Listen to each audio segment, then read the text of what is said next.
Good morning friends, welcome to my channel chemical free gardening.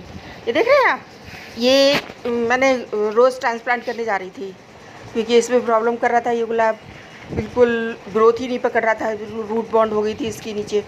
तो मैंने सोचा transplant कर दूँ। तो देख रहे हैं आप, इससे मैं बड़ा गमला ले रही हूँ। जो जिस गमले में था उससे कई बड़ा। और ये देखो, ये वाला, ये रोज़ भी ट्रांसप्लांट के लिए ही है। इसमें ना फूल पत्तियाँ अच्छी हो रही हैं, ना कोई ग्रोथ दिख रही है, कुछ भी नहीं है, बिल्कुल मुरझाया मुरझाया सा है। क्योंकि ये पानी ले ही नहीं पा रहा है, रूट बॉन्ड हो गई इसकी भी, ना पानी ले पा रहा है और ना ये ग्रोथ कर रहा है अच्छे से।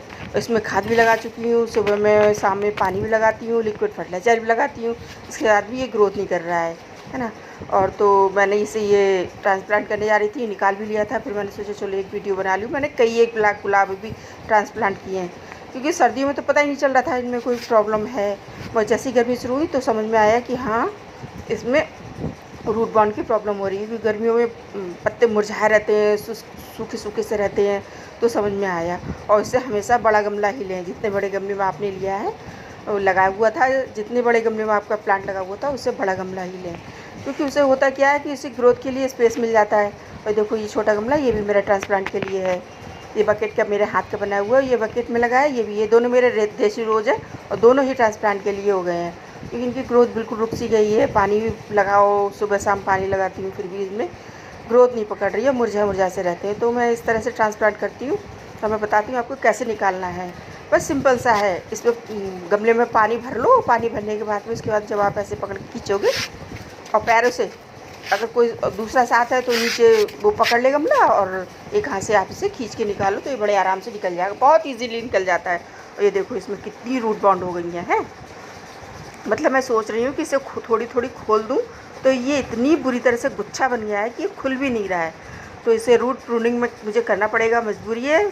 कोशिश करूँगी जो इसकी मेन रूट है वो ना कटे। बाकी जो है देखो कितनी बुरी तरह से इसमें जो मैंने होल के लिए का टुकड़ा डाला था वो भी नहीं निकल रहा है। देखो, मैंने इसकी रूट खोल दी है।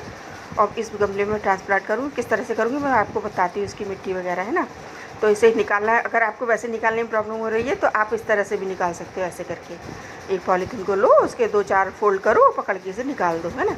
और इस तरह से रूट खोल दो। ये मैंने तीन गुलाब के प्लांट मैंने ट्रांसप्लांट किए थे और तीनों मेरे कोई प्रॉब्लम नहीं हो रही है। और मेरे नए गार्डनर दोस्त हैं, वो सोचते हैं कि कैसे ट्रांसप्लांट करने हैं, डरते हैं कि ख़राब हो जाएगा इतनी गर्मियों में। ये हकीकत है, आप गर्मियों में ट्रांसप्लांट मत करो, पर मुझे तो आदत पड़ गई है इसलिए मैं ट्रांसप्लांट कर देती हूँ। बस इतना ध्यान रखना होगा, इसकी रूट को ज़्यादा परेशान मत करो, ज़्यादा डिस्टर्ब मत करो। बस यही तरीका एक है। अगर आप ज़्यादा इसको तंग करेंगे या इसकी रूट को तोड़ेंगे, काटेंगे तो ये मुरझा जाएगा। मगर फिर भी आप अगर करना ही पड़े तो मजबूरी में करिए। मगर अगर ना कर पाएँ और आपको इसलिए डर लगे तो आप नवंबर में, या जब ये जुलाई अगस्त के टाइम में कीजिए, जब बारिशें शुरू हो जाती हैं, मौसम ठंडा हो जाता है, तब आप कीजिएगा। तो इसकी मिट्टी में ईंट के चूरा वगैरह भी मिला हुआ था, वैसे भी खाद की मिट्टी थी, मगर फिर भी मैं इसमें थोड़ी खाद डालूँगी। ये देखो, ये मेरा लिक्विड फर्टिलाइज़र है। इसमें अपनी गोबर की खाद को भिगो के रखती हूँ। तो ये लिक्विड को तो मैं ऐसे यूज़ कर लेती हूँ, जब खाद की ज़रूरत होती है तब मैं इस तरह से निकाल लेती हूँ। आप भी इसी तरह से अपना खाद को रखें और लिक्विड फर्टिलाइज़र यूज़ करें। जब ज़रूरत हो तो आप इसकी खाद भी निकाल के यूज़ कर सकते हो, है ना। अब इसमें मैं रूट बॉल को पूरा ऐसे ही रखूँगी, उठा के रूट बॉल में ऐसे ही रखूँगी इसमें। और रखने के बाद भी इसमें जो साइड से जो स्पेस बचेगा उसमें मैं खाद और मिट्टी डाल दूँगी। और बस इसी तरह से रखना है। अगर आपके गुलाब में ऐसा लगता है नीचे कांटे बहुत है तो आप इस तरह से पॉलीथीन से पकड़ के निकाल दो। अब ये देखो, मैं भरती रही, मुझे पता भी नहीं चला। ये कैमरा हिल गया था ये उठाने में, तो मैंने ये पूरा ही भर दिया। तो वो खाद वगैरह लगा के ये ऊपर से जो भूसी निकली थी नीचे, वो ऊपर से डाल दे रही हूँ, जिससे गर्मी के लिए एक लेयर बन जाए भूसी की और ये मॉइस्चर को होल्ड करके रखे।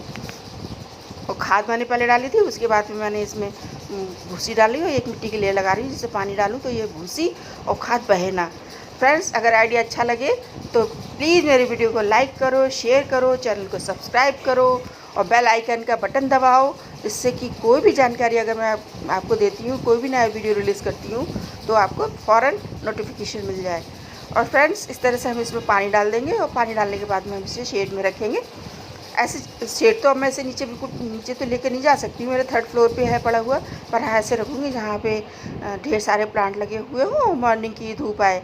तो इस तरह से ऐसे रखूँगी जहाँ मेरी डिस्क की छतरी जो लगी हुई है उसकी शेड पड़ती है और मॉर्निंग की ही धूप लगती है। इस तरह ऐसे जगह मैं रखूँगी और खूब अच्छे से दबा दबा के रखो। जहाँ पे भी अगर आपको लगता है कि हाँ मिट्टी मतलब जहाँ से भी आपको लगे कि थोड़ी सी मिट्टी नीचे जा रही है तो वहाँ पे और मिट्टी लगा दो, दबा दबा के फुल प्रेशर से दबा के आप लगाओ और आपका प्लांट अच्छे से चल जाएगा। मैंने अभी 3-4 प्लांट इस तरह से रिपोर्ट किए हैं, तो डरो मत। अगर प्रॉब्लम हो रही है तो ये ज़रूरी नहीं कि आपको अभी करना ही करना है। हाँ, अगर प्रॉब्लम हो रही है, आपका प्लांट ऐसा लग रहा है मर जाएगा अगर रिपोर्ट नहीं करेंगे, तो आप रिपोर्ट कर लो। ये देखो यहाँ पे ये मेरी शेड है, ये मॉर्निंग की यहाँ पे धूप आती है और बड़े बड़े मैं जो गुलाब हैं वो आगे रखूँगी और उसमें ये पीछे की साइड में ये रख दूँगी, जिससे कि मेरा प्लांट को कोई प्रॉब्लम ना हो, धूप भी ज़्यादा तेज़ ना लगे। फ्रेंड्स, नई जानकारी के साथ मिलती हूँ, नई इन्फॉर्मेशन के साथ फिर आती हूँ। तब तक के लिए बाय बाय।